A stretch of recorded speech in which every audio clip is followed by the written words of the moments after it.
जय हिंद दोस्तों जिस तरीके से इंडियन पॉलिटिकल सिस्टम चलता है या भारत की राजनीति चलती है उसमें कोई ना कोई उठापटक ज़रूर लगी रहती है। लेकिन मुझे पिछले कुछ दिनों के बाद, बहुत दिनों के बाद बड़ी खुशी मिली जब मुझे एक ऐसा वीडियो बनाने को मिला जिसके अंदर मैं किसी हिंदू मुस्लिम या फिर इंटरनेशनल रिलेशन के ऊपर डिस्कस नहीं कर रहा, बल्कि भारत की मूलभूत समस्या के ऊपर डिस्कस करने की कोशिश कर रहा हूं। जी हां, प्रधानमंत्री महोदय ने एक बहुत ही ज़बरदस्त बयान दिया कि रेवड़ियां बांट के मतलब हम रेवड़ियों की राजनीति ज़्यादा नहीं कर सकते, इससे कहीं ना कहीं देश का नुकसान हो रहा है टाइप का एक सजेशन दिया। और जिसे कहते हैं केजरीवाल, जिसको तो जैसे मौका मिल गया, और वो केजरीवाल को मैं एक पॉलिटिशियन, एक थोड़ा लो लेवल पॉलिटिशियन मानता हूं जो बड़े घटिया लेवल की राजनीति करता है, लेकिन फिर भी उसने उस बयान को लपका और जिस तरीके से पॉलिटिकल बयान देने शुरू किए कि हम सावरकर की औलाद, तुम सावरकर की औलाद और हम भगत सिंह की औलाद, तुम ये हम वो, तुम ऐसे हम वैसे टाइप में शुरू हो जाएं, तो यकीन मानिए पॉलिटिक्स जो है वो कहीं ना कहीं रेवड़ियों की राजनीति से लेकर इधर उधर घूम रही है। लेकिन बीइंग अ यूपीएससी टीचर या यूपीएससी का मतलब, यूपीएससी को तो मेरी क्या औकात है पढ़ाने की, यूपीएससी के स्टूडेंट्स की प्रिपरेशन करवाने वाला एक टीचर होने के नाते कहीं ना कहीं मेरा काम एक न्यूट्रल बन के इस पूरे सिनारियो को डिस्कस करना है कि किस तरीके से इस बयान को एक यूपीएससी के कैंडिडेट को या एक न्यूट्रल बंदे को देखा जाना चाहिए जो देश के बारे में सोच रहा है। वो बीजेपी, कांग्रेस, केजरीवाल इन सब से ऊपर उठकर केवल और केवल देश के बारे में सोच रहा है। मैं अभी इस वीडियो में केवल और केवल इस तरीके के इस कंटेंट के ऊपर डिस्कस करने वाला हूं। लेकिन उससे पहले छोटी सी एक रिक्वेस्ट कि अगर आप लोगों को मेरा वीडियो पसंद आता है तो मेरे चैनल को लाइक करें, सब्सक्राइब करें, शेयर करें, बेल आइकन ज़रूर दबाएं ताकि हमारी ये वीडियो आप तक ज़रूर जल्दी से जल्दी पहुंचे। और दूसरा दोस्तों, ये मैसेज सुनिए। इससे पहले दोस्तों मैं आपको एक छोटी सी इंफॉर्मेशन ये देना चाहता हूं कि अगर आप आईएएस, पीसीएस या किसी भी गवर्नमेंट जॉब की तैयारी करने जा रहे हैं तो आप सभी स्टूडेंट्स में से 1000 इंटेलिजेंट स्टूडेंट्स के लिए हमने एक इंडिया का सबसे बड़ा एनसीईआरटी स्कॉलरशिप टेस्ट रखा है। फ्री ऑफ कॉस्ट इसका रजिस्ट्रेशन है और अगर आप इसमें रजिस्ट्रेशन कराएंगे तो उसके बाद जो भी स्टूडेंट्स टॉपर होंगे, टॉप 1000 स्टूडेंट्स को हम ये course free of cost available करवाएंगे। बिल्कुल फ्री ऑफ कॉस्ट अवेलेबल करवाने वाले हैं।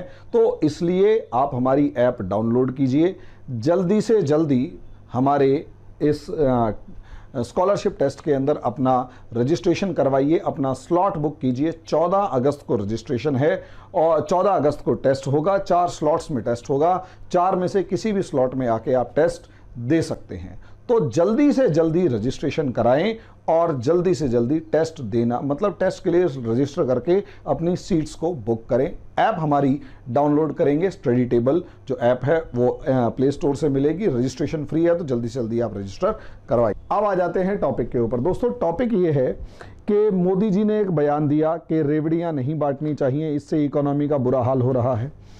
इस बयान के पीछे अगर हम एक सिनारियो देखें तो वो सिनारियो है श्रीलंका का और इस बयान को या इस लड़ाई को मोदी जी ने शुरू नहीं किया, बल्कि मेरे हिसाब से विपक्ष ने शुरू किया कि मोदी जी समय रहते सुधर जाओ वरना तुम्हारा हाल भी श्रीलंका के राष्ट्रपति और श्रीलंका के प्रधानमंत्री जैसा होगा। हर इंसान लगभग पूरी दुनिया में जो भी एक्टिव है वो जानता है कि जो श्रीलंका के अंदर राष्ट्रपति को पूरा देश छोड़ के भागना पड़ा, प्रधानमंत्री के जो है उस घर को जला दिया गया।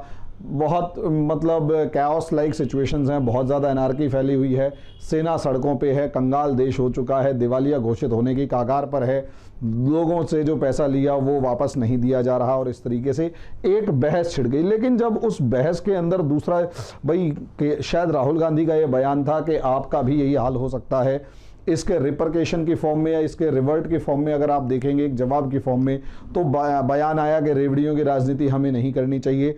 और उसके बाद दोनों पक्ष जो हैं आपस में भिड़े हुए हैं और बड़ा अच्छा लगा कि बहुत दिनों के बाद भारत के अंदर एक इस तरीके की डिबेट चालू हुई, डिस्कशन चालू हुआ कि क्या हमें रेवड़ियों की राजनीति करनी चाहिए या नहीं करनी चाहिए, रेवड़ियां बांटने की राजनीति करनी चाहिए या नहीं करनी चाहिए। और उससे ज़्यादा मज़े की बात, इससे कहीं ना कहीं डिबेट और डिस्कशन हिंदू मुसलमान से निकलकर इकोनॉमिक एस्पेक्ट्स के ऊपर आ चुकी है, और वो एक भारत के लिए एक बहुत सुनहरा मौका है, ये बहुत अच्छा मौका है कि ये इस तरीके की डिस्कशन है। अब यहाँ पर एक पक्ष का कहना है कि मोदी जी ने एक ऑटोक्रेटिक हैं, यानी जिसे कहते हैं किसी की सुनते नहीं है और अपने मन मुताबिक करते रहते हैं। विपक्ष का जनरली यही आरोप रहता है, नोटबंदी से लेकर जीएसटी से लेकर कोविड-19 से लेकर सब मामलों में देश की इकोनॉमी की ऐसी तैसी हो रखी है, सब कुछ बर्बाद है, लोगों के रोजगार जा रहे हैं, गरीबी बढ़ रही है। हम लोगों ने गरीबी के आंकड़े के अंदर नाइजीरिया को पछाड़ दिया है, यानी हमारे देश में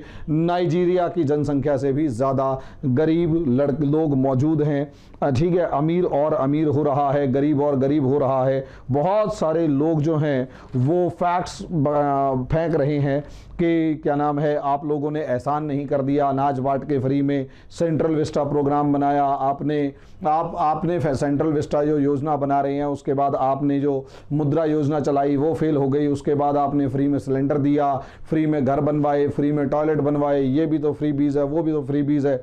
लेकिन आरोप इस सरकार के ऊपर शौचालय और घर बनवाने से ज़्यादा जो लग रहे हैं, शौचालय और घर बनवाने से ज़्यादा जो आरोप लग रहे हैं कि आपके कार्यकाल में नीरव मोदी भागा, फिर उसके पहले ललित मोदी भागा, उसके बाद विजय माल्या को भगा दिया, उसके बाद मेहुल चौकसी भागा, और न जाने कितने कितने भाग गए पैसा ले लेके। उसके बाद आरोप लग रहा है कि 4 लाख लोगों ने भारत की नागरिकता त्याग दी है। उसके बाद जो अमीर है वो और ज़्यादा अमीर हो रहा है, पहले 102 अमीर थे, अब 142 अमीर हो चुके हैं। अरबपतियों की संख्या जो है, अडानी जो है वो मोदी जी का साथ दे गया, मोदी जी ने उनको सपोर्ट करके किस तरीके से चौथे नंबर पर पहुंचा दिया। कोई 10 लाख के सूट की बात कर रहा है, कोई भ्रष्टाचार की, और सब तरीके से मैं सुन के 2-3 दिन से यही सुन रहा था कि असलियत में मामला क्या है। एक निष्कर्ष पर पहुंचा कि इस टीवी डिबेट्स के अंदर हर कोई केवल और केवल अपनी राजनीति चमका रहा है। वो एक माइंडसेट बना के बैठा हुआ है, या तो प्रो मोदी या एंटी मोदी। कोई केजरीवाल के सपोर्ट में बात कर रहा है, कोई मोदी गवर्नमेंट के सपोर्ट में बात कर रहा है। कुछ को मोदी इतने बुरे लगते हैं कि बस आज बस चले तो उन्हें कुर्सी से उतार के पाकिस्तान भेज दिया जाए, और कोई मोदी जी को इतना ज़्यादा पसंद करता है कि कोई बोलकर दिखाए उसके लिए वो मतलब जान तक लड़ा देने को तैयार हो जाएगा। ऐसी सिचुएशन के अंदर अगर आप देखें तो निष्कर्ष निकालना एक आम आदमी के लिए बड़ा मुश्किल हो जाता है कि असलियत में सही कौन है, गलत कौन है। और यही कारण है कि एक इंसान न्यूट्रल अप्रोच नहीं ले पाता, न्यूट्रल अप स्टैंड नहीं ले पाता और मामले में फंस जाता है, और लास्ट में कहता भाई भाड़ में जान दे, मुझे मेरे काम से मतलब है। मैं ऐसे ही लोगों के लिए वीडियो बना रहा हूं जो इस समय पर अलग अलग तरीके के बयानों में कंफ्यूज्ड हैं और परसेप्शन डेवलप, अपना एक माइंडसेट डेवलप नहीं कर पा रहे कि असलियत में है क्या। क्योंकि इकोनॉमी है, इकोनॉमी हिंदू मुसलमान तो है नहीं कि तेरा क्या और मेरा क्या। ठीक है, इकोनॉमी जो है वो इतिहास के अंदर अकबर, बाबर, औरंगजेब, अशोक और समुद्रगुप्त भी नहीं है। इकोनॉमी जो है कॉम्प्लेक्स सब्जेक्ट है भाई, इकोनॉमी बहुत ज़्यादा कॉम्प्लेक्स सब्जेक्ट है। लेकिन मैं कोशिश करूंगा एक बिल्कुल, क्योंकि मेरा खुद का सब्जेक्ट इकोनॉमी नहीं है, मेन सब्जेक्ट इकोनॉमी नहीं है, लेकिन इसका मतलब ये नहीं है कि इकोनॉमी पढ़ी नहीं है। एक लेमन फॉर्म में इकोनॉमिक्स पढ़ रखी है, यूपीएससी के अंदर एक अच्छी खासी प्रिपरेशन हम इस सब्जेक्ट की भी करते थे, तो ऑब्वियस सी बात है एक बेसिक पार्ट में पता है। लेकिन मैं कहीं ना कहीं इस टॉपिक को सिर्फ और सिर्फ इस फॉर्म में ले जाने की जगह डायमेंशंस अलग अलग समझाने की कोशिश करूंगा कि इकोनॉमी में सिर्फ इकोनॉमी नहीं है, रोजगार में सिर्फ रोजगार नहीं है, उसमें बैंक लोन का शोर आ जाता है, उसमें किसानों के जो लोन है वो माफ़ करने का शोर आ जाता है, फिर फ्री बिजली, फ्री पानी, फ्री वाईफाई, कैमरा और सब चीज़ों का शोर आ जाता है। शॉर्ट में कहने का मतलब ये है कि चारों तरफ से सिनारियो इस तरह, और उसके बाद नेताओं के घपले सामने आ जाते हैं, फिर सीबीआई जांच सामने आ जाती है और कलेश ऐसा शुरू हो जाता है। कोई कहता है कि केजरीवाल और कुछ नहीं, मोदी की मिरर इमेज है, और उसके बाद कोई मोदी के सपोर्ट में, कोई योगी के सपोर्ट में, कोई कांग्रेस के सपोर्ट में, कोई ईडी के बारे में, उस मतलब एक कपला घालमेल सा हो चुका है। शुक्र मनाने वाली बात यह है कि हिंदू मुसलमान के डिस्कशन नहीं है, और बहुत लंबे समय के बाद शायद हम यूपी के इलेक्शंस के बाद अब कहीं जाके इकोनॉमी के बारे में डिस्कशंस कर रहे हैं। फिर भी अब आ जाते हैं देखिए, असलियत में एक इकोनॉमी जो सब्जेक्ट है वो सोशल सब्जेक्ट है, तो और सोसाइटी के लिए सब्जेक्ट है, और ये एक ऐसा सब्जेक्ट है जिसमें पूरी सोसाइटी को कंसिडर किया जाता है। तो मोटे तौर पर हम इंडियन सोसाइटी या किसी भी दुनिया की किसी भी सोसाइटी को 3 पार्ट्स में डिवाइड करते हैं। एक तो वो सेक्शन है जो पुअर है, उसके बाद एक सेक्शन लगभग किसी भी देश में वो होता है जो मिडिल क्लास है, और तीसरी क्लास वो होती है जो रिच है। आप में से बहुत से लोग जो हैं, अगर मोदी को सूट बूट की सरकार या अमीरों की सरकार मानते हैं और ये कहते हैं कि उसने गरीबों के लिए कुछ नहीं किया, तो आप गलत हैं। और ऐसे में अगर आप कांग्रेस के बारे में कहते हैं कि कांग्रेस ने अमीरों के लिए कुछ नहीं किया और कांग्रेस ही गरीबों की पार्टी है, तो वो भी गलत है। कोई भी देश की कोई भी सरकार हुई, उसके सामने यही 3 वर्ग मौजूद होते हैं। इन तीनों वर्गों की, इन तीनों ग्रुप्स की अलग अलग प्रॉब्लम्स होती हैं, और इन्हीं प्रॉब्लम्स के अंदर जमा घटा करके, गुणा भाग करके, थोड़ा सा घटा के, थोड़ा सा जोड़ के, थोड़ा सा आगे करके, थोड़ा सा पीछे, यहीं पर सारी राजनीति घूम रही होती है। और सोसाइटी के लिए ये तीनों पार्ट्स ज़रूरी होते हैं। सबसे पहले पुअर क्लास की अगर हम बात करते हैं, जो गरीब है, दबा कुचला पिछड़ा है, और उसमें हम पीजेंट को भी मानते हैं कि पीजेंट जो है पुअर और मिडिल क्लास के बीच में कहीं पर मौजूद होता है। इसी में मजदूर भी हैं, उसमें बेरोजगार भी हैं, शहर में रहने वाले गरीब, भूमिहीन मजदूर, और जो भी आप कैटेगरी डालें इसमें डाल सकते हैं। पुअर के पास सबसे बड़ी समस्या ये है कि नो और वेरी लेस रिसोर्सेज, या तो उनके पास संसाधन है ही नहीं, या फिर बहुत ज़्यादा कम संसाधन है। या तो संसाधन है ही नहीं, या संसाधन बहुत ज़्यादा कम है। यहाँ इनके साथ एक सबसे बड़ी समस्या ये है कि ये स्ट्रगलिंग टू सर्वाइव, यानी ये सर्वाइव करने के लिए, यानी ये जो हैं ये सर्वाइव करने के लिए, यानी जीने के लिए संघर्ष कर रहे हैं। लेकिन समस्या ये है कि unable to earn basic livelihood, अपनी जो आधारभूत जो जीवन की आवश्यकता हैं उनको जीने में, उनको अर्न करने में भी ये कैपेबल नहीं है, वो भी नहीं कमा पा रहे होते हैं। शहर में इनके हालात और ज़्यादा बुरे हैं, क्योंकि शहर में रोटी भी कई बार पैसे, मतलब नॉर्मली रोटी भी पैसे देकर खरीदनी पड़ती है, तो शहर में ये और ज़्यादा सिचुएशन ख़राब होती है। यहाँ पर इन लोगों को भी गवर्नमेंट की मदद चाहिए होती है, इन्हें गवर्नमेंट की हेल्प चाहिए होती है, या गवर्नमेंट्स हेल्पिंग हैंड, यानी गवर्नमेंट की मदद इन्हें ज़रूर चाहिए होती है। लेकिन असलियत में ये जो पुअर क्लास है, ये हमेशा किसी भी देश का एक पोटेंशियल एसेट होता है। पोटेंशियल एसेट का मतलब ये है कि ये जो लोग हैं भाई, ये गरीब नहीं रहना चाहते। जो गधा, बेवकूफ़, उसके आगे मैं शब्द इस्तेमाल नहीं करना चाहता, घटिया शब्द इस्तेमाल नहीं करना चाहता, ये कहता है कि गरीब गरीब रहना चाहता है, उसे मज़ा आता है सामान लेने में या जोड़ने में। तो देखिए, असलियत में झुग्गी झोंपड़ी में भी जाते हैं तो कुछ चालाक लोग वहाँ पर भी मौजूद हैं जो गरीब कॉलोनी में रहकर एंजॉय कर रहे हैं, या वो वहाँ इसलिए हैं क्योंकि उन्हें बाकियों का शोषण करना है। मैं दिल्ली में रहने वाले गरीब की बात नहीं कर रहा जो भीख मांग के गुजारा कर रहा है। मेरा ये मानना है कि यहाँ पर भीख मांगना भी एक बिजनेस है, और कई जगह पर अगर अच्छी जगह पर वो भिखारी खड़ा हुआ है तो शाम तक हो सकता है वो 1000 रुपये कमा ले और उसके बाद घर जाए। 1000 रुपये जो इंसान कमा रहा है, मेरी नज़र में वो मिडिल क्लास का है। लेकिन मैं उस गरीब की बात कर रहा हूँ जो शहर के ऐसे इलाकों में रह रहा है जिसके पास कमाने का जरिया नहीं है, वो काम करना चाहता है लेकिन काम नहीं है, और गांव का वो गरीब जिसके पास ज़मीन नहीं है और वो अपनी बेसिक एमिनिटीज़ या बेसिक फूड के लिए दूसरे लोगों की ज़मीनों पर मेहनत मजदूरी करने के लिए मजबूर है। यहाँ ये गरीबों की बात मैं कर रहा हूँ। इसको अगर किसी तरीके से सरकार की मदद मिल जाए तो ये तरक्की कर सकता है, इसमें कोई शक की बात नहीं है। अब आ जाता हूं मैं इस मिडिल क्लास के ऊपर। आप ये देखिए कि ये मिडिल क्लास जो है, मध्यम वर्ग जो है, ये कैपेबल टू अर्न है। ये सबसे बड़ी बात ये है, कैपेबल टू अर्न है, यानी ये कमाने की क्षमता रखता है, इसमें कोई दो राय नहीं है। ये कमाई करने की या कमाने की क्षमता रखता है। एक चीज़ कैपेबल टू अर्न है। दूसरी चीज़ सबसे बड़ी खास बात इसकी ये है, इस मिडिल क्लास की सबसे बड़ी खास बात यहाँ पर ये है कि ये जो मिडिल क्लास है ये टैक्स पेयर है, और ये सबसे ज़्यादा इसी का शोर मचाता है कि टैक्स पेयर्स मनी, एक्सचेकर्स मनी।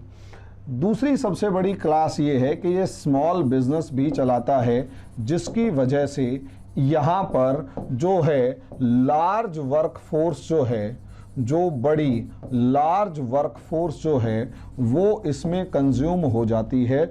और असलियत में नॉर्मली अगर माना जाए तो ये ही foundation of economy of a country होता है। Foundation of economy of a country, यानी एक देश की अर्थव्यवस्था की नींव जो है वो यही देश होता है। ये समझ, यही क्लास होती है। अब ये जो मिडिल क्लास है, इसको सबसे बड़ी खास बात ये है कि इसे जॉब भी चाहिए, क्योंकि इसके अंदर स्किल्स हैं। और सबसे बड़ी बात ये है कि ऐसा नहीं है कि इन लोगों को सरकार की मदद नहीं चाहिए। They also needs helping hand of government, also needs helping hand of government. अब इन्हें भी सरकार की मदद की ज़रूरत होती है, लेकिन सवाल ये है कैसी मदद इनको चाहिए। क्या इनको वैसी ही मदद चाहिए जो एक गरीब आदमी को चाहिए? तो इनको मदद अलग तरीके की चाहिए। इस मिडिल क्लास को अलग तरीके की मदद चाहिए, अभी डिस्कस करते हैं। तो पुअर को भी मदद चाहिए, मिडिल क्लास को भी मदद चाहिए। तो अब आ जाते हैं रिच क्लास। ये जो है ये अल्ट्रा लेवल स्किल्ड लोग होते हैं, इनके अंदर स्किल्स कहीं ज़्यादा होती हैं। देखो, गरीब जो है वो एफर्ट करता है मेहनत से, मजदूरी से, फावड़ा चलाकर। उसकी मेहनत का लेवल अलग है, कम वो मेहनत भी नहीं है, लेकिन फिजिकल लेबर से एक इंसान केवल अपनी मेहनत कर रहा है, तो उसको उसके हिसाब से काम करवाया जा रहा है। मिडिल क्लास के पास थोड़ा सा दिमाग ज़्यादा इस्तेमाल करता है, तो वहाँ पर लेवल अलग है। अपर क्लास एक ऐसा दिमाग है, ये जो रिच क्लास है ये एक ऐसे लोग या ऐसे लोगों का ग्रुप है या दिमाग है जिनके पास, जो एक आदमी जो है वो लाखों लोगों को जॉब दे सकता है। यानी ये जो हैं ये अल्ट्रा लेवल स्किल्ड पर्सनैलिटी हैं, और ये लार्ज बिजनेसेस को हैंडल करते हैं। और सबसे बड़ी बात ये होती है कि ये ही लोग ऐसे होते हैं जो जॉब क्रिएटर होते हैं, यानी ये जॉब क्रिएट करते हैं। जितने लोग अडानी को, अंबानी को, टाटा को, बिड़ला को गालियां बकते हैं, अपनी गिरेबान में झांक कर देखिए और अपने आप से सवाल पूछिए, क्या इनके बगैर देश चल पाएगा? जिस अडानी की हम बात कर रहे हैं उसके कंपनीज के अंदर इन टोटल लगभग 60 से 70 हज़ार लोग काम कर रहे हैं। जितने एयरपोर्ट्स जिन्हें सरकार ठीक ढंग से नहीं बना पा रही थी, उसको आप उठाकर देखिए। प्राइवेट बिजनेसमैन ने दिमाग लगाया, पैसा लगाया, बैंक से लोन लिया, कुछ भी किया, और उसके बाद आज के दिन मैं एयरपोर्ट्स पर जाता हूं, मैं रेलवे स्टेशंस घूमता हूं। रेलवे स्टेशंस 15 साल पहले के रेलवे स्टेशंस में और आज के रेलवे स्टेशंस में ज़मीन आसमान का अंतर है। 15 साल पुरानी ट्रेन्स में और आज की ट्रेन सर्विसेज में ज़मीन आसमान का अंतर है।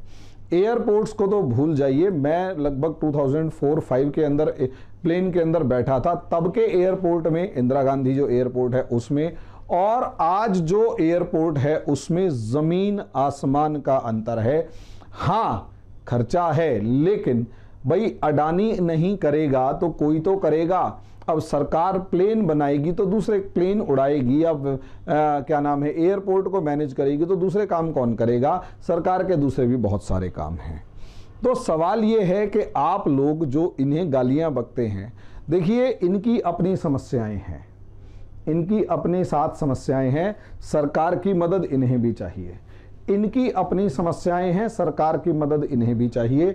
और रिच जो अमीर आदमी है, इसको भी सरकार की मदद चाहिए। इट ऑल्सो नीड, लेकिन इन्हें खास बात यह है कि टाटा, बिरला, अडानी, अंबानी, ये जो कॉरपोरेट सेक्टर है, ये एक आदमी या एक कंपनी के अंदर ही लाखों लोग काम करते हैं और उनको भी स्टैंडर्ड की फैसिलिटीज़ अवेलेबल होती हैं। स्टैंडर्ड की लाखों लोगों को रोजगार देना, आप अपनी तनख्वाह या आप अपने घर में एक नौकर को मेंटेन नहीं कर सकते। आप एक कुत्ता पाल कर देखें, उस कुत्ते को पालने का क्या खर्चा होता है, एक इंसान को रख रखाव का तो कहीं ज़्यादा खर्चा हो, मतलब एक इंसान को तनख्वाह देने का बर्डन तो और ज़्यादा है। और उसके बाद में कुत्ते बिल्ली से ये मत समझ लेना कि इंसान को कंपेयर कर रहा हूँ, मैं ये कह रहा हूँ हम एक छोटे से खर्चे को बियर नहीं कर सकते। हम अपने एक नौकर को तनख्वाह देते हुए कितना ज़्यादा चीख चिल्ला पड़ते हैं। यहाँ पर ये लोग लाखों लोगों के स्टाफ को हैंडल करते हैं, उन्हें रोजी रोटी देते हैं, और जो लोग इनकी कंपनियों में काम करते हैं वो लोग उस पैसे से मकान खरीद रहे हैं, कपड़े खरीद रहे हैं, जूते खरीद रहे हैं, टीवी खरीद रहे हैं, मोबाइल खरीद रहे हैं, एक दूसरे और दूसरी चीज़ें खरीद रहे हैं, जिससे क्या हो रहा है, जॉब्स क्रिएट होती हैं। यानी एक आदमी ऑन एन एवरेज, एक इकोनॉमिस्ट जो टीवी डिबेट्स में बैठे हुए होते हैं वही अक्सर बताते हुए दिखाई दे जाएंगे कि ऑन एन एवरेज एक आदमी एक जॉब अगर कर रहा है तो वो इनडायरेक्टली 5 अलग अलग लोगों को रोजगार दे रहा होता है। हर कोई एक दूसरे से जुड़ा है, लेकिन 5 अलग अलग लोगों को रोजगार वो इंसान दे रहा होता है, चाहे कम चाहे ज़्यादा, लेकिन देता है। तो यहाँ पर सोसाइटी में ये भी ज़रूरी हैं और इन्हें भी गवर्नमेंट्स हेल्पिंग हैंड चाहिए। अब आप कहोगे इन्हें क्या हेल्पिंग हैंड चाहिए, तो मैंने जैसे कहा कि तीनों की समस्याएं अलग हैं। गरीब की समस्या अलग है, मिडिल क्लास की समस्या अलग है और रिच क्लास की समस्या अलग है। तो पहले इनकी समस्याओं को समझते हैं कि पुअर क्लास की समस्या क्या है। पुअर क्लास जो गरीब आदमी है उसकी बेसिक नेसेसिटी, जो बेसिक नीड्स हैं वो पूरी होनी चाहिए। इस बेसिक नीड्स को इस इंसान को पूरा करना है कैसे भी करके। इसके लिए आधारभूत आवश्यकताओं में इसे फूड यानी भोजन चाहिए, उसमें मदद चाहिए। इसे हेल्थ यानी कि जो स्वास्थ्य है उसकी गारंटी मिलनी चाहिए। इसे एजुकेशन यानी इसे शिक्षा मिलनी चाहिए। इसे ट्रांसपोर्ट जो है इसकी भी आवश्यकता इसे होती है, और ये फ्री इसको इलेक्ट्रिसिटी मिले और फ्री वाटर मिले, यानी इसे फ्री इलेक्ट्रिसिटी मिले और फ्री पानी मिले। आप कहोगे मैं कैसी बातें कर रहा हूं, मैं मतलब कुछ ज़्यादा कम्युनिस्ट या सोशलिस्ट वाली बात कर रहा हूं। तो देखिए एक्चुअली ऐसा नहीं है कि मैं सोशलिस्ट वाली बात कर रहा हूं, मैं बिल्कुल प्रैक्टिकल बात कर रहा हूं। भाई हमारे यहाँ काम वाली जो लेडीज़ है वो आती हैं, और जो बाकी 1-2 नौकर और काम करते हैं, जो मतलब हाउस कीपिंग या मतलब जिसे कहते हैं डोमेस्टिक हेल्प की फॉर्म में है, तो उनसे बातचीत सबसे मुझे मज़ा आता है। और ऐसा भी नहीं है कि मैं किसी करोड़पति घर में पैदा हुआ हूँ, बिल्कुल जिसे कहते हैं दिल्ली की एक ऐसी कॉलोनी के अंदर पला बढ़ा हूँ, मतलब बेसिकली हरियाणा से आए, हरियाणा के बाद एक ऐसी कॉलोनी में रहे जो ठीक है झुग्गी झोपड़ी से थोड़ी सी ऊपर है, लेकिन अभी भी उस समय पर उसका हाल झुग्गी झोपड़ी से ठीक था, लेकिन कॉलोनी में अभी भी सड़कें नहीं थी। तो इस तरीके से लोगों से जान पहचान भी रखते हैं, बातचीत भी करते हैं। इससे अंदाज़ा लगाया जा सकता है कि मेरा एक दोस्त जो है वो लिफ्टमैन का काम कर रहा है और 2-3 दोस्त जो हैं वो सब्जी भी लगाते हैं। मैं उनसे भी मिलता हूँ, बातचीत करता हूँ आराम से बैठ के। तो असलियत में कुछ ना कुछ रिजल्ट तो निकल कर आएगा ना। तो जब रिजल्ट निकल कर आया तो ये चीज़ समझ में आई कि जो लिफ्टमैन है, क्योंकि वो दौड़ में पीछे रह गया, पढ़ाई लिखाई नहीं कर पाया, तो उससे बातचीत करके पता लगता है कि वो बहुत मुश्किल से लगभग ओवर टाइम वगैरह कर करा के, सिक्योरिटी गार्ड वगैरह कर करा कर लगभग 15 से 20 हजार 15-16 हजार रुपए के करीब कमा पा रहा है। प्लस पॉइंट उसकी लाइफ का ये है कि उसका घर अपना है। अब उससे सोचकर देखिए कि 15 या 16 हजार रुपए में काम करने वाला, दिल्ली के अंदर रहने वाला एक इंसान क्या पैकेड फूड खा पाएगा? तो आंसर है पैक्ड फूड नहीं ले पाएगा। क्या वो प्राइवेट हॉस्पिटल में जाकर क्या नाम है इलाज करवा पाएगा? तो आंसर है नहीं। क्या वो शिक्षा प्राइवेट स्कूल में दिला पाएगा? आंसर है नहीं। क्या वो अपना ट्रांसपोर्ट का खर्चा मेट्रो का या इलेक्ट्रिसिटी का या वाटर का देख पाएगा? तो इसे कैलकुलेट कर कर देखेंगे तो 15 से 20 हजार रुपए के बीच में कमाने वाला, और मैं बहुत से लोगों को यहां तक भी जानता हूं जो 10,000 रुपीज पर मंथ कमा रहे हैं। 10,000 से 15,000 के बीच के कमाने वाला ये गरीब जो भूखा मर रहा है, पॉवर्टी और हंगर वाली लाइन में है, उससे थोड़ा सा ही ऊपर है। बस मैं उसकी बात कर रहा हूं। उस लाइन से नीचे यानी 10 से 15 हजार वाली लाइन से नीचे रहने वाले इंसान की हालत ये तो मानकर चलेंगे कि इससे भी ज़्यादा गरीब है। अगर उसे हम भोजन की मदद कर दें, कुछ ना कुछ, जैसे खाना खिला दें, खाने के लिए उसको घर में प्रॉब्लम ना हो, उसको अच्छे गवर्नमेंट हॉस्पिटल्स दे दें, उसको हम शिक्षा अच्छी दे दें, हमारे स्कूल्स का लेवल अच्छा हो जाए, स्कूल के अंदर पढ़ाने वाले टीचर्स का लेवल अच्छा हो जाए, वो ईमानदारी से पढ़ाएं। ट्रांसपोर्ट के अंदर इतना हम करें कि उनको एक बेसिक राइड फ्री दे दें, यानी 10 किलोमीटर तक की राइड उनकी फ्री हो जाए।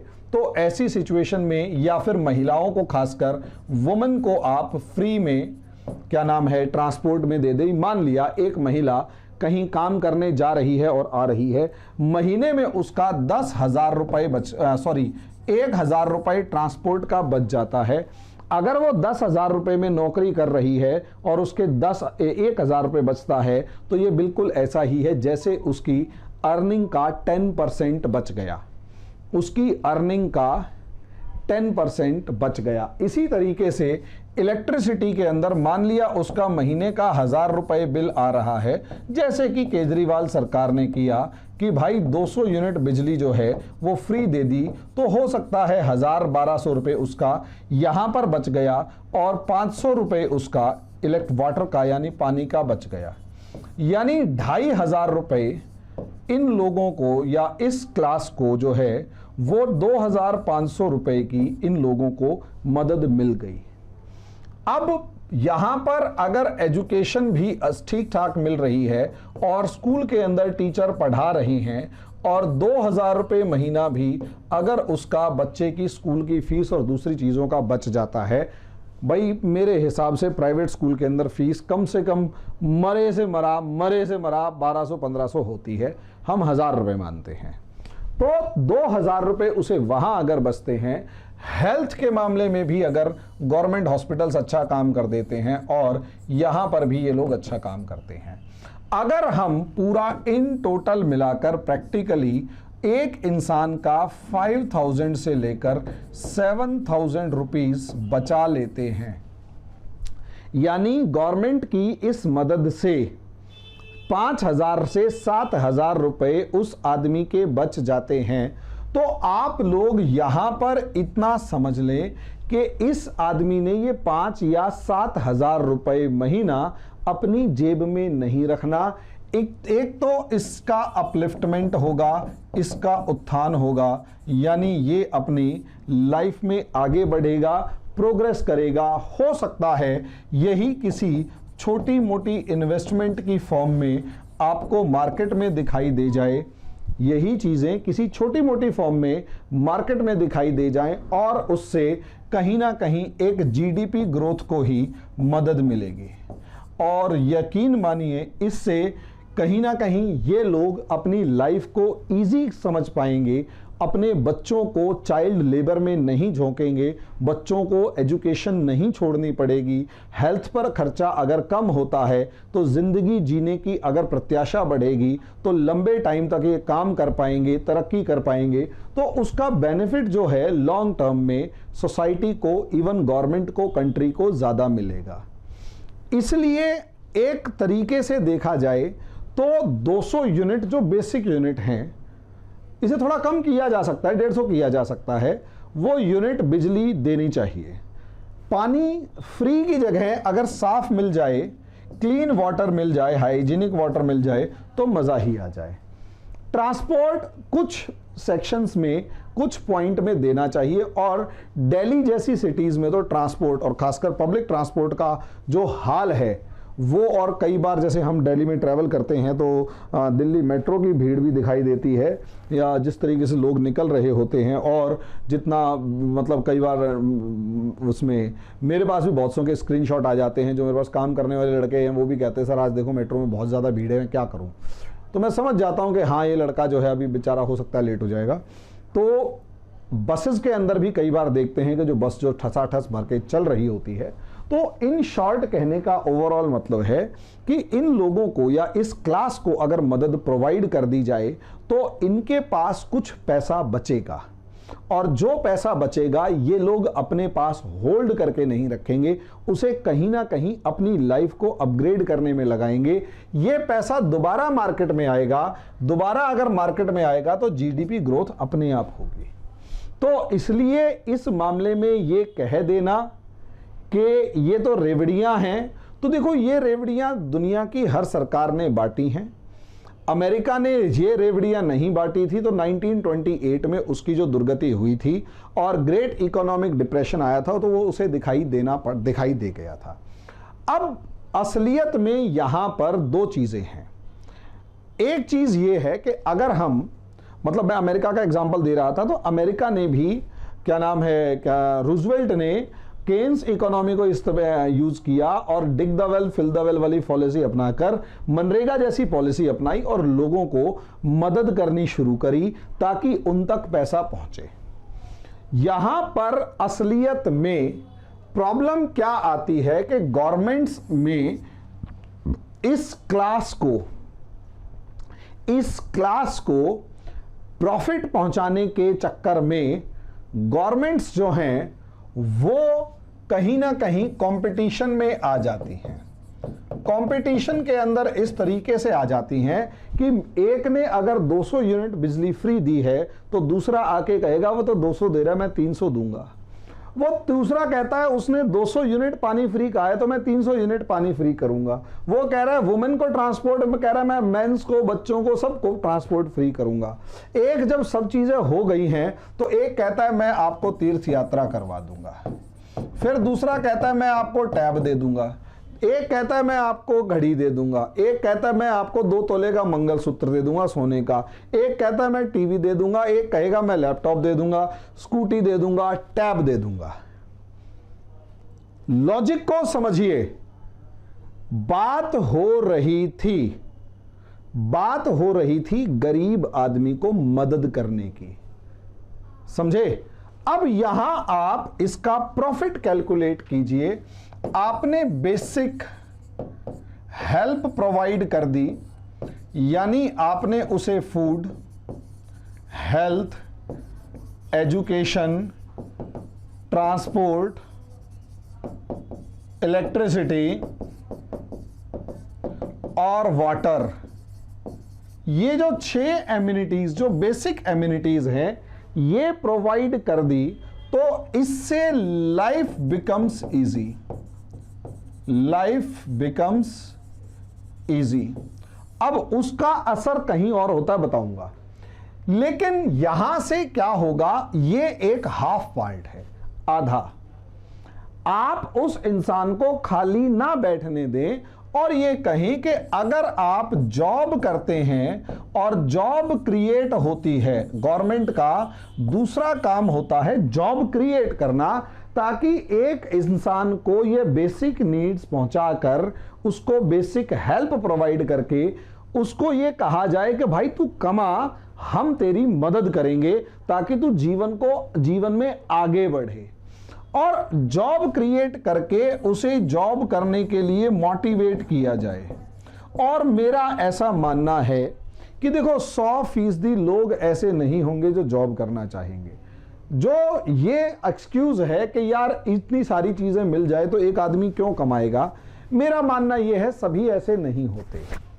अगर इतनी सारी इन चीजें किसी को मिल जाती हैं तो मैं ये मानकर चलता हूं कि गरीबों में जो उस क्लास में या उस कैटेगरी में लोग हैं उसमें 40% लोग नहीं कमाएंगे, लेकिन 60% लोग उन चीज़ों का फ़ायदा उठाकर नौकरी करेंगे, अपनी सेविंग्स को बचाएंगे।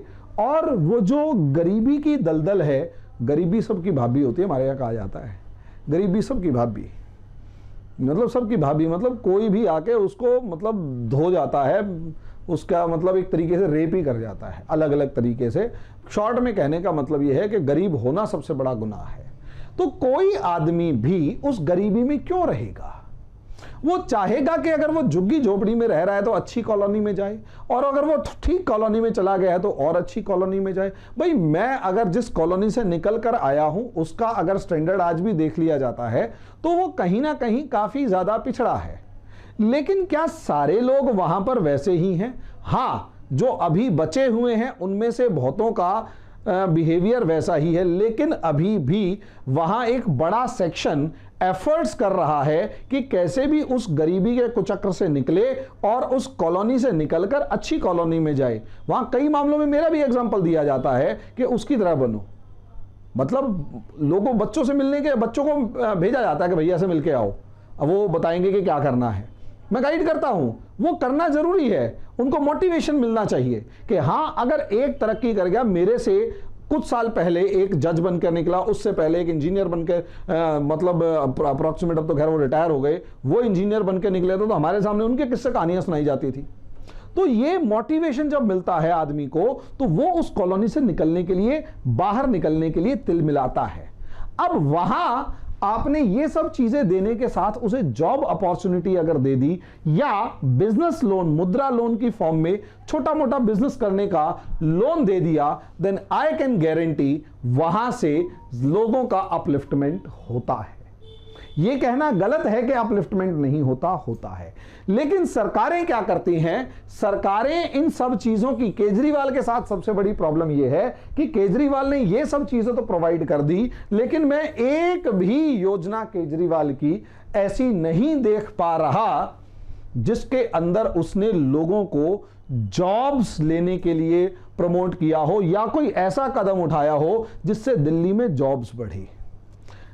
इससे क्या हुआ? इससे यह हुआ कि ये सारी फैसिलिटीज मिल रही होती हैं, जॉब नहीं मिल रही है, फैसिलिटी मिल रही है, तो आदमी जो है एक तरफ जॉब के मामले में होपलेस हो जाता है, और दूसरी तरफ, एक तरफ तो होपलेस हो जाएगा और दूसरी तरफ कहीं ना कहीं थोड़े दिन के बाद एक कंफर्टेबल जोन के अंदर पहुंच जाएगा और अपनी तरक्की नेताओं के वादे के ऊपर देखेगा कि कौन सा नेता मुझे ज्यादा फायदा दे रहा है।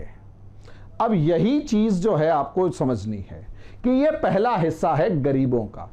यहां अगर मैं मिडिल क्लास की बात करता हूं तो मिडिल क्लास की कहानी कुछ और होती है। मिडिल क्लास को भी गवर्नमेंट का हेल्पिंग हैंड चाहिए, लेकिन मिडिल क्लास, देखो मिडिल क्लास किसी भी कंट्री की जो फाउंडेशन, मतलब स्ट्रॉन्ग फाउंडेशन मिडिल क्लास का एक साइज होता है, साइज ऑफ मिडिल क्लास होता है। जितना बड़ा साइज किसी भी कंट्री की मिडिल क्लास का होगा वो देश उतना ज्यादा स्टेबल होगा, उतना ज्यादा स्ट्रांग होगा। क्योंकि यहां पर ये मिडिल क्लास जो है वो एजुकेटेड है, ये मिडिल क्लास जो है वो अवेकन्ड है, और सबसे बड़ी बात ये फियरफुल है, फियरफुल अबाउट फ्यूचर। समझे? ये एक ऐसी क्लास है जिसके पास थोड़ा है, थोड़े की जरूरत है वाली सिचुएशन है, यानी इसके पास थोड़ा है और थोड़ा इसे चाहिए। यह उम्मीद करता है कि इसका लाइफ स्टैंडर्ड बढ़े, लाइफ का जो स्टेटस है वो बढ़े, और इसे डर लगता है कि कहीं ये गरीब होकर दोबारा से गरीबी के जंजाल में ना फंस जाए। अब इसके पास लीस्ट ऑप्शंस होते हैं, क्योंकि इसके साथ एक डिग्निटी नाम का जो वर्ड है वो काफी ज्यादा मजबूती के साथ जुड़ जाता है, क्योंकि इसे हाथ फैलाने में सबसे ज्यादा बुरा लगता है। कोरोना पीरियड में अगर सबसे ज्यादा पीड़ा हुई तो इस मिडिल क्लास को हुई, क्योंकि इसके बनाए हुए जितने भी आशियाने थे ज्यादातर ढहने शुरू हो गए। लाइफ लोन पर चल रही होती है, इनकी क्रेडिट वैल्यू मायने रखती है। तो क्या लोन पर लाइफ चल रही है, और मजे की बात टैक्स भी भर रहा है, और सिबिल जो लेवल होता है वो भी इसका एक मायने रखता है। सिबिल कुछ ऐसा क्रेडिट वैल्यू या जो भी है वो मायने रखती है इसके अंदर, यानी इन सब चीजों में उलझा हुआ है। इसे सरकार से मदद चाहिए? मेरा यह मानना है इसे भी सरकार से मदद चाहिए, लेकिन इतनी मदद नहीं चाहिए जितनी कि पुअर क्लास को चाहिए। इसके पास इसे फूड की मदद नहीं चाहिए, मैं कह रहा हूं इसे फ्री में भोजन नहीं चाहिए। ये इतना कमा रहा है कि मार्केट से खाना खरीद के खाए, वो रेस्टोरेंट में जाए, वो वाटर पार्क्स में जाए, वो सब जगह जाए। इसे फ्री इलेक्ट्रिसिटी भी नहीं चाहिए, और ये नॉर्मल सी बात है, क्योंकि ये जितने इक्विपमेंट्स खरीदेगा उस हिसाब से बिल पे करने में कैपेबल है। इसे फ्री वाटर नहीं चाहिए, लेकिन कम से कम क्लीन वाटर चाहिए। ठीक है, वो पानी खरीद के भी पी रहा होता है। इसीलिए दिल्ली जैसे शहरों के अंदर एक जो वाटर की बोतल सप्लाई करने वाले, प्यूरिफाइड वाटर या फिल्टर्ड वाटर की बोतल सप्लाई करने वालों के एक धंधा आजकल फल फूल रहा है। लेकिन आप खुद सोचकर देखिए, इसमें भी एजुकेशन और हेल्थ, ये दो चीजें इस मिडिल क्लास को हमेशा मार डालती हैं। यहां इस मिडिल क्लास से पूछकर देखिए कि इनके बच्चों की एजुकेशन के ऊपर पर मंथ इनकी सैलरी का कितना हिस्सा जाता है, तो आपको ये बताएंगे भाई 30% तक चला जाता है। यानी टोटल इनकम का 30% तक ये लोग अपने बच्चों, ये क्लास जो है ये अपने बच्चों की पढ़ाई पर खर्च करती है। और यही कारण है क्योंकि इन्हें डर है कि अगर बच्चा नहीं पढ़ा या कामयाब नहीं हुआ तो भविष्य में पीछे रह जाएगा, और ये दोबारा से, क्योंकि बेसिक तो कुछ है नहीं, दोबारा से गरीबी की उसमें चले जाएंगे। और दूसरी तरफ हेल्थ की अगर आप बात करें तो अक्सर इन्हें मेडिक्लेम से लेकर दूसरी चीजों पे अक्सर डिपेंडेंट होना पड़ता है, और बहुत सारे चांसेस होते हैं इनके एक बार कोई बड़ी बीमारी हो जाए और उसके बाद हॉस्पिटल के अंदर इनकी पूरी जिंदगी की बचत चली जाए। मेरा ऐसा मानना है, और क्योंकि मैं भी इसी क्लास से बिलोंग करता हूं, तो हार्ड अर्न्ड मनी जब हेल्थ और एजुकेशन में जाती है तो कम से कम गवर्नमेंट इसे फ्री करे, भले ही थोड़ा टैक्स बढ़ा दे, लेकिन इसे फ्री करे। फ्री नहीं तो कम से कम गवर्नमेंट जो फैसिलिटीज प्रोवाइड की जा रही हैं उनकी कंडीशंस सुधार दे, गवर्नमेंट फैसिलिटीज की जो कंडीशन है उसे इंप्रूव कर दे। तो असलियत में आप करेंगे कि इससे फायदा क्या होता है। मोदी जी ने मुद्रा योजना चलाई कि 25 लाख रुपए लो, लोन लो, और उसके बाद जाके अपना काम करो, बिजनेस खोलो, जॉब क्रिएटर बनो, जॉब सीकर मत बनो, नौकरी ढूंढने वाले मत बनो, नौकरी देने वाले बनो। अब असलियत में वो मुद्रा योजना क्यों फेल हुई? अब आप कहेंगे इसका क्या मतलब है? भाई देखो, इसका मतलब ये है कि मिडिल क्लास भी ऐसा नहीं है जो एक पर्टिकुलर अमाउंट कमा रहा है। भाई 10,000 रुपए से लेकर 50,000 रुपए महीने तक कमाने वाला जो है वो भी एक मिडिल क्लास में आ रहा है, और 50,000 रुपए से लेकर 5 लाख रुपए महीने तक कमाने वाला है वो भी एक मिडिल क्लास में आ रहा है। अब ऐसी सिचुएशन में जो 10,000 से 50,000 की कैटेगरी वाला है, यकीन मानिए इसके ऊपर लगभग उस गरीब से थोड़ा सा ये ठीक है, क्योंकि अपने लिए रोटी और बिजली और पानी के बारे में सोच सकता है, लेकिन ये कहीं ना कहीं महंगी हेल्थ, महंगी एजुकेशन को बियर नहीं कर पा रहा। और अगर आप इसे अच्छे स्कूल और अच्छे हॉस्पिटल्स प्रोवाइड नहीं कर रहे हो तो इसका मतलब यह है कि इसके ऊपर एक बर्डन है अपनी लाइफ को लेकर, और वो अपनी कोई भी बचत और कुछ भी चीज़ों को हेल्थ और एजुकेशन, हेल्थ के लिए इमरजेंसी के अंदर हेल्थ कंडीशन से बचने के लिए और एजुकेशन के दम पर अपने बच्चों के भविष्य को सुधारने के लिए पूरी कोशिश पर लगा देगा। नतीजा उसका ये होगा कि कहीं ना कहीं वो किसी भी तरीके की फ्यूचर प्लानिंग नहीं कर पाएगा, बिजनेस की फॉर्म में, इन्वेस्टमेंट की फॉर्म में या किसी भी दूसरी फॉर्म में। यानी उसकी जो सेविंग्स होनी चाहिए उसका बहुत बड़ा हिस्सा जो है वो हेल्थ और एजुकेशन पर खर्च हो रहा है। यहां पर भी केजरीवाल को सपोर्ट करना पड़ेगा कि उसने हेल्थ और एजुकेशन के मामले में काफी अच्छा काम किया। हालांकि खुद जब बीमार हुए तो किसी गवर्नमेंट हॉस्पिटल में अगर ये ईमानदारी से इलाज करवाते तो पॉसिबिलिटी ये थी कि कहीं ज्यादा अच्छा मैसेज जाता, लेकिन जाके अपोलो में भर्ती हो गए। इसका सीधा मतलब ये है कि इन्हें अपने द्वारा डेवलप की गई हेल्थ फैसिलिटीज के ऊपर खुद ही भरोसा नहीं था। लेकिन फिर भी चलो ठीक है, इन्होंने कंपैरेटिवली पिछली गवर्नमेंट्स के अच्छा काम किया। अब आ जाते हैं रिच क्लास के ऊपर। तो ये तीसरी क्लास जो रिच क्लास है, भाई इसके पास बुद्धि जबरदस्त है, इसके पास रिसोर्सेज जबरदस्त है, इसके पास पॉलिटिकल क्लास से डायरेक्ट अप्रोच है। उससे जाता है और फोन करके बात करता है और पूछ लेता है साहब ऐसे ऐसे बात है। हो सकता है ये क्लास ऐसी हो कि जिनका प्रधानमंत्री या प्रधानमंत्री के आसपास जितने लोग रहते हैं उनसे डायरेक्ट अप्रोच हो सकता है ये क्लास केवल प्रधानमंत्री नहीं लेकिन विदेशों के अंदर भी अपनी एक बहुत अच्छी पैठ रखती हो सकता है कि ऐसा होता है। इनके पास किसी चीज़ की कमी नहीं है। ये लोग जॉब सीकर नहीं हैं, ये लोग जॉब क्रिएटर हैं। यानी ये नौकरी चाहते नहीं हैं, इन्हें नौकरी की जरूरत नहीं है, ये रोजगार उत्पन्न करते हैं। इनको मनी गेम्स आते हैं, इन्हें पैसे से खेलना आता है, समझे। ये बिजनेस क्लास है।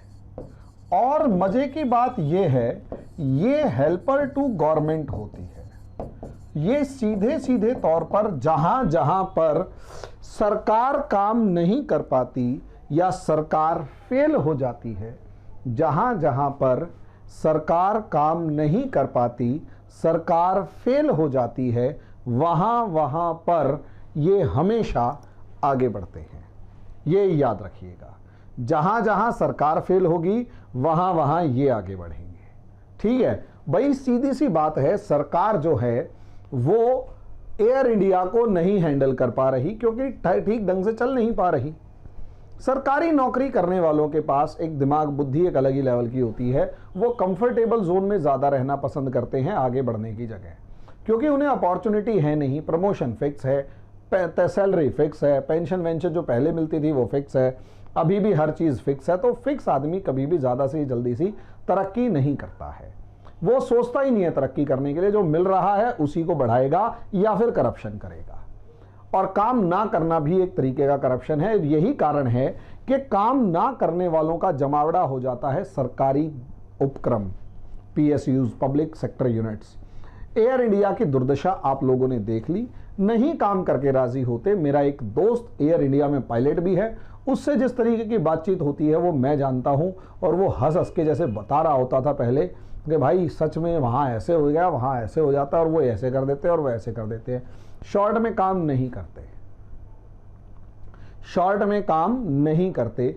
6 घंटे का मतलब 6 घंटे के फ्लाइंग आवर्स। वहीं जिस तरीके से इंडिगो एक्सट्रीम लेवल पर सस्ती सर्विसेज देने के बाद भी, एक काफ़ी सस्ती सर्विसेज देने के बाद भी प्रॉफिट में चल रही हो, और दूसरी एयरलाइंस इंडस्ट्रीज जो हैं वो भी प्रॉफिट में चल रही हो, तो ये जो क्यों? क्योंकि जहां पर सरकार एयर इंडिया की फॉर्म में फेल हो रही थी, ये पास हो गई। जहां सरकार फिएट की जो गाड़ियां थी, या जो हिंदुस्तान मोटर्स वाली जो गाड़ियां थी, फिएट नहीं, हिंदुस्तान मोटर्स, एम्बेसडर गाड़ियों को अपग्रेड करने में फेल हो रही थी, वहीं पर प्राइवेट कंपनीज आई और उन्होंने तूफान मचा दिया। जिस तरीके से MTNL और BSNL अच्छी सर्विसेज देने में पूरे तरीके से फेल हो रहे थे, बारिश के मौसम में फोन डेड होना 2 महीने तक आम बात थी, बड़ी मुश्किल से फोन लग पाते थे। आज के दिन आप एयरटेल से लेकर वोडाफोन आइडिया से लेकर जियो की सर्विसेज को जिस तरीके से एंजॉय कर रहे हैं वो देख लीजिए। तो सरकार जहां जहां फेल होती है, ये बिजनेस क्लास, ये रिच जो है, ये वहां आकर खड़ा होता है, क्योंकि इसके पास भी जो स्किल्स हैं वो सरकार के बराबर की ही स्किल्स हैं। सरकार एडमिनिस्ट्रेशन, प्रशासन देख रही है तो ये बिजनेस चलाना जानता है, तो सरकार की ये हमेशा इर्द गिर्द मिलेगा। अगर ये क्लास खत्म हो जाती है या ये क्लास निकल लेती है तो देश का बंटाधार होना तय है। सोचकर देखिए, आप हमारे देश में जब कोविड-19 आया तो अडार पूना वाला जो है वो लंदन स्किप कर गए थे। देश की हालत खराब हो गई कि वो जो वैक्सीन्स बन रही हैं कोविड-19 की, वो कैसे बनेंगी, क्योंकि सरकार के पास एकदम से इतने ज्यादा रिसोर्सेज नहीं थे। अगर थे भी तो सरकार एक नंबर, सर्टेन नंबर में ही वैक्सीन्स बना पा रही थी, बाकी काम तो प्राइवेट एजेंसीज ने किया है, और प्राइवेट एजेंसीज ने कहीं ज्यादा तरीके से किया है। उसके बदले में वो प्रॉफिट की उम्मीद करते हैं जो उन्हें मिलता भी है। लेकिन ये हेल्पर टू गवर्नमेंट है सब चीजें, तो क्या इन्हें भी हेल्पिंग हैंड ऑफ गवर्नमेंट चाहिए? तो बिल्कुल यार, इन्हें भी तो हेल्पिंग हैंड ऑफ गवर्नमेंट चाहिए। तो इन्हें क्या helping hand of government free electricity वाला चाहिए? बिल्कुल भी नहीं। इन्हें helping hand of government free पानी, फ्री एजुकेशन, फ्री हेल्थ या फूड की फॉर्म में चाहिए? अरे बिल्कुल भी नहीं भाई। इन्हें हेल्पिंग हैंड 2 तरीके से चाहिए होता है। एक फाइनेंस की फॉर्म में कि भैया मैं नई फैक्ट्री लगाना चाहता हूं, मेरे पास नया प्रोजेक्ट है, आप मुझे मदद कर दो। या सरकार इनसे कहे कि भाई तू ये एयरपोर्ट बना लेगा। अडानी कहता साहब बना तो दूंगा, पैसे नहीं है, कि पैसे बैंक से दिलवा देता हूं, वापस कर दियो, और साथ में बैंक को दे दियो ब्याज। अब आप सोचकर देखो, अडानी जी को एयरपोर्ट मिला दिल्ली का IGI एयरपोर्ट, या जेवर के अंदर शायद बनाने का इन्हीं को ठेका मिला है, या कांडला पोर्ट मिल गया, या मुंबई एयरपोर्ट मिल गया, हैदराबाद एयरपोर्ट मिल गया, बेंगलोर एयरपोर्ट मिल गया। अब ये जो एयरपोर्ट्स को मैं देखता हूं, वहां फीलिंग ही फॉरेन कंट्री वाली आ रही है। इतना पैसा लगाया तो इतनी तो जेब में होगा नहीं इनके, तो कहां से आया? वो सारा पैसा गवर्नमेंट को, इनको बैंक से मिला, गवर्नमेंट ने लोन की फॉर्म में दिलवा दिया। अब इन्होंने वो लोन की फॉर्म में पैसा लिया और उस पैसे को इंटरेस्ट की फॉर्म में और इंस्टॉलमेंट्स की फॉर्म में बैंक को वापस करना शुरू कर दिया। ऐसे ही अंबानी हैं, ऐसे ही टाटाज हैं, बिड़लाज हैं, महिंद्राज हैं, और उसके बाद जो भी XYZ हमारे यहाँ बिजनेस क्लास लंबी चौड़ी मौजूद है उसके अंदर हैं। इन्फोसिस वाले हो गए, विप्रो वाले हो गए, बहुत सारे हैं। अब ये सारे के सारे इन्हें गवर्नमेंट से फाइनेंशियल असिस्टेंस चाहिए होती है। गवर्नमेंट अपनी जेब से पैसा निकाल कर नहीं दे रही होती, बल्कि ये बैंकों से लोन दिलवा देती है, सस्ते में रिसोर्सेज दिलवा देती हैं कि ठीक है यार, आप यहां से अगर कोयला निकाल कर और लोहा निकाल कर स्टील इंडस्ट्री में स्टील बना देते हो, तो ऑब्वियस सी बात है यहां पर अगर हमने आपको कोल दे दिया चीप, यहां पर हमने आपको आयरन ओर दे दिया चीप, इन दोनों से मिलाकर आपने बनाया स्टील। इस स्टील के प्रोडक्शन में एक तो आप इंडिया में एम्प्लॉयमेंट जनरेट करोगे, दूसरा हमें बाहर से नहीं मंगाना पड़ेगा, और तीसरा अगर आप इसी स्टील को एक्सपोर्ट करोगे, अगर आप इसी स्टील को दुनिया में एक्सपोर्ट करोगे तो फॉरेन करेंसी आप खींच के लाओगे, और ऐसे ही जब आपको और इनको मदद की जाती है डिप्लोमेटिक या दूसरे फॉर्म्स में कि ये दुनिया के दूसरे शहरों में जाएं या दुनिया के दूसरे देशों में जाएं और वहां जाके इन्वेस्ट करें। चाइना का 90% जो चाइना से बाहर का खेल है वो उसकी कंपनियों की मदद से हुआ है।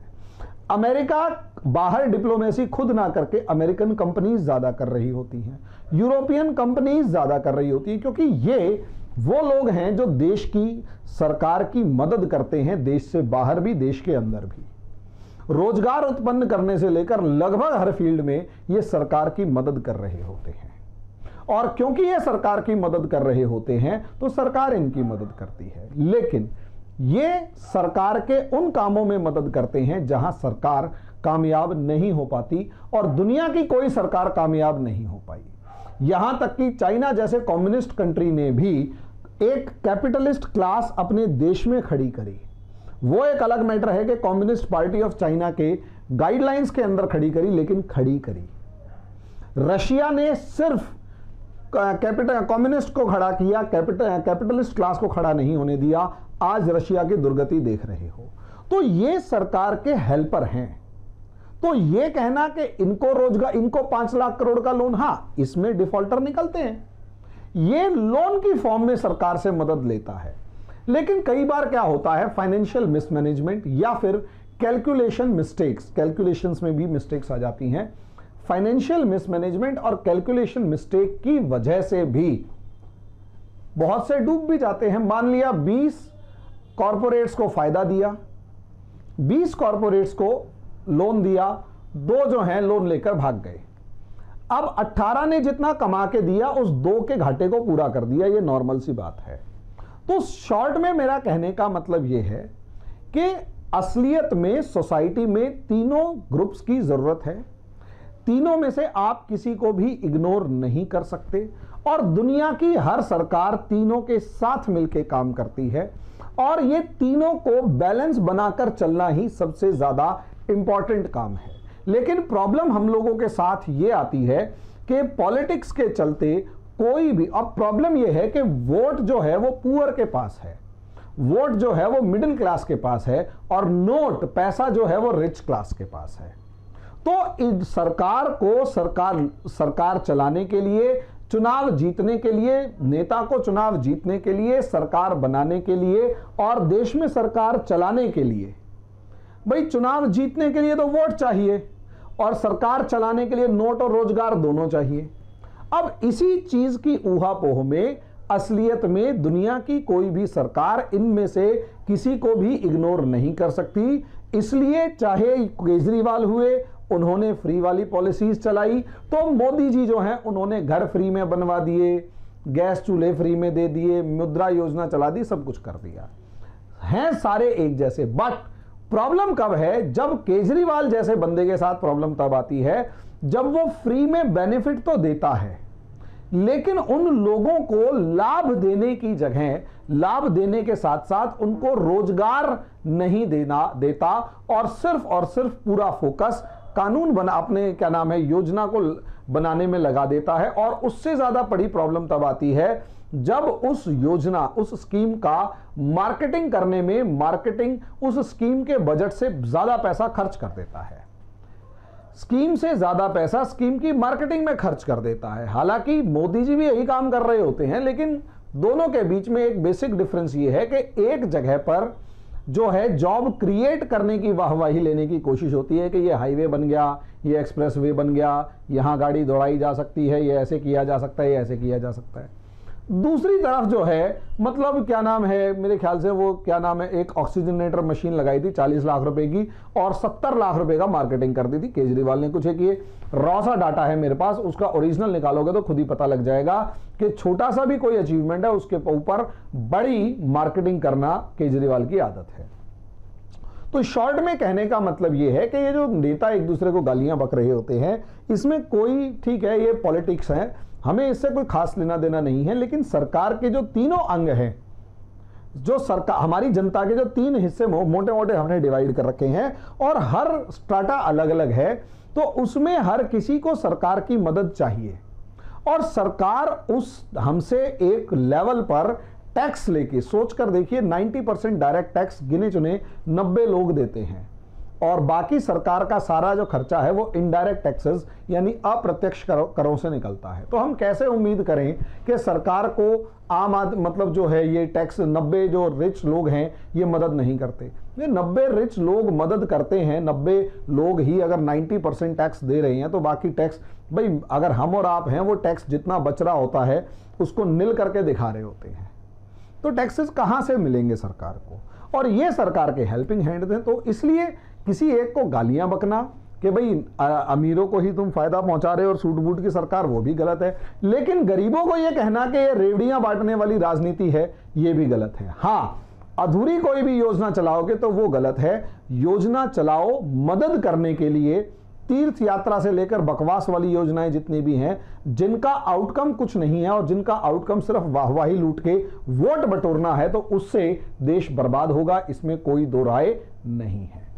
आगे जो होगा वो तो भाई कमेंट बॉक्स में आप बताइए कि आपकी इस मामले में क्या राय है। अभी के लिए इतना ही, धन्यवाद।